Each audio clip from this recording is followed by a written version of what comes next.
Hello everyone, gusto ko sana i-share sa inyo ito.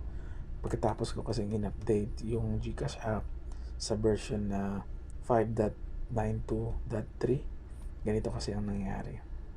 Hindi ko na mabuksan.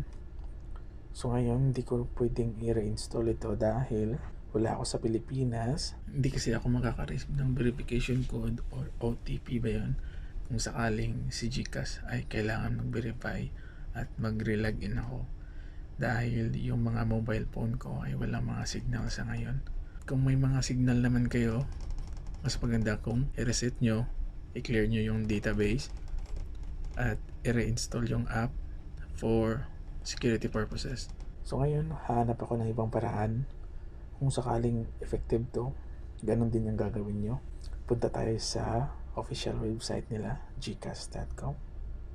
At ngayon, maghanap tayo ng link kung saan nakakonect yung or naka-redirect siya papunta dun sa GCash app. Subukan nyo itong i-click ang download GCash today. Kung sakaling gagana yung button niya, continue mo lang, mag-a-appear yung GCash app icon niya kung saan nakakonect yung URL papunta dun sa app. This is only for temporary purposes. At kung sakaling makaka-receive na ako ng mga signal sa mga mobile phone ko, saka na ako mag-reinstall at mag-clear ng mga database para permanent na yung paggamit ng GCash app ko. Ito may nakalagay, get started. Yan, pindutin natin yan. Just once. Ayun. Parang gagana to.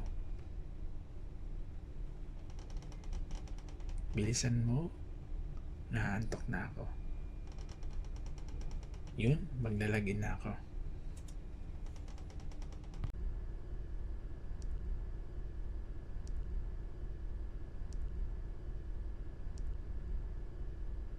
So ayun, okay na ako sa GCash ko, nabuksan ko na.